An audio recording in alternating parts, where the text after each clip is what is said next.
Marc, chapitre 9. Il leur dit encore: Je vous le dis en vérité, quelques-uns de ceux qui sont ici ne mourront pas avant d'avoir vu le royaume de Dieu venir avec puissance. 6 jours après, Jésus prit avec lui Pierre, Jacques et Jean, et il les conduisit seuls à l'écart sur une haute montagne. Il fut transfiguré devant eux. Ses vêtements devinrent resplendissants et d'une telle blancheur que personne sur la terre ne peut blanchir ainsi. Élie et Moïse leur apparurent. Ils s'entretenaient avec Jésus. Pierre prit la parole et dit à Jésus: Maître, il est bon que nous soyons ici. Faisons 3 abris, un pour toi, un pour Moïse et un pour Élie. Ils ne savaient que dire, car ils étaient effrayés. Une nuée vint les couvrir, et de la nuée sortit une voix: Celui-ci est mon fils bien-aimé. Écoutez-le. Aussitôt les disciples regardèrent tout autour et ils ne virent plus que Jésus seul avec eux. Comme ils descendaient de la montagne, Jésus leur recommanda de ne dire ce qu'ils avaient vu à personne jusqu'à ce que le Fils de l'homme soit ressuscité. Ils retinrent cette parole, se demandant entre eux ce que signifiait ressusciter. Puis ils lui posèrent cette question: Pourquoi les spécialistes de la loi disent-ils qu'Élie doit venir d'abord? Il leur répondit: Élie doit venir d'abord pour rétablir toutes choses. Et pourquoi est-il écrit, à propos du Fils de l'homme, qu'il doit souffrir beaucoup et être méprisé? Mais je vous le dis, Élie est déjà venu et ils l'ont traité comme ils ont voulu, conformément à ce qui est écrit à son sujet. Lorsqu'ils revinrent vers les disciples, ils virent autour d'eux une grande foule et des spécialistes de la loi qui discutaient avec eux. Dès que les gens virent Jésus, ils furent surpris et accoururent pour le saluer. Il leur demanda: De quoi discutez-vous avec eux? Un homme de la foule lui répondit: Maître, je t'ai amené mon fils qui a un esprit muet. Partout où l'esprit s'empare de lui, il le jette par terre. L'enfant écume, grince des dents et devient tout raide. J'ai prié tes disciples de chasser l'esprit et ils n'ont pas pu. Génération incrédule, leur dit Jésus, jusqu'à quand serai-je avec vous? Jusqu'à quand devrais-je vous supporter? Amenez-le-moi. On le lui amena. Dès que l'enfant vit Jésus, l'esprit l'agita avec violence. Il tomba, et il se roulait par terre en écumant. Jésus demanda au Père: Depuis combien de temps cela lui arrive-t-il? Depuis son enfance, répondit-il, et souvent l'esprit l'a jeté dans le feu et dans l'eau pour le faire mourir. Mais si tu peux faire quelque chose, viens à notre secours, aie compassion de nous. Jésus lui dit: Si tu peux. Tout est possible à celui qui croit. Aussitôt le père de l'enfant, en larmes, s'écria: Je crois, Seigneur, viens au secours de mon incrédulité.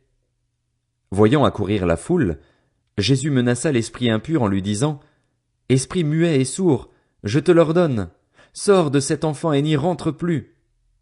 L'esprit sortit de l'enfant en poussant des cris et en le secouant très violemment. L'enfant devint comme mort, de sorte que beaucoup disaient qu'il était mort, mais Jésus le prit par la main, le fit lever, et il se tint debout. Quand Jésus entra dans la maison, ses disciples lui demandèrent en privé: Pourquoi n'avons-nous pas pu chasser cet esprit? Il leur dit: Cette espèce-là ne peut sortir que par la prière et par le jeûne. Ils partirent de là et traversèrent la Galilée. Jésus ne voulait pas qu'on le sache, car il enseignait ses disciples et il leur disait: Le Fils de l'homme sera livré entre les mains des hommes. Ils le feront mourir et, 3 jours après avoir été mis à mort, il ressuscitera. Cependant, les disciples ne comprenaient pas cette parole et ils avaient peur de l'interroger. Ils arrivèrent à Capernaüm. Lorsqu'il fut dans la maison, Jésus leur demanda: De quoi discutiez-vous en chemin? Mais ils gardèrent le silence, car en chemin ils avaient discuté entre eux pour savoir qui était le plus grand. Alors il s'assit, appela les 12 et leur dit: Si quelqu'un veut être le premier, il sera le dernier de tous et le serviteur de tous. Il prit un petit enfant, le plaça au milieu d'eux et, après l'avoir pris dans ses bras, il leur dit: Celui qui accueille en mon nom un de ces petits enfants, c'est moi-même qui l'accueille, et celui qui m'accueille, ce n'est pas moi qui l'accueille, mais celui qui m'a envoyé.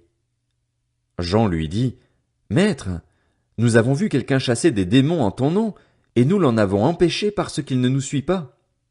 Ne l'en empêchez pas, répondit Jésus, Car personne ne peut faire un miracle en mon nom et aussitôt après dire du mal de moi. En effet, qui n'est pas contre nous est pour nous. Et celui qui vous donnera à boire un verre d'eau en mon nom, parce que vous appartenez à Christ, je vous le dis en vérité, il ne perdra pas sa récompense.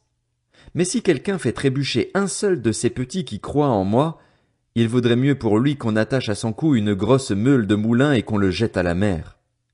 Si ta main te pousse à mal agir, coupe-la.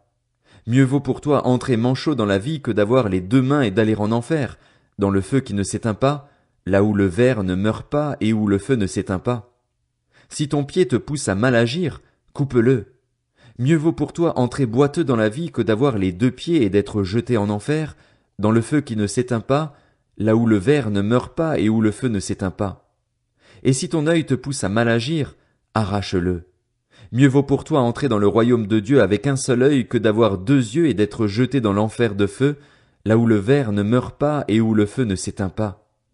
En effet, tout homme sera salé de feu et tout sacrifice sera salé de sel.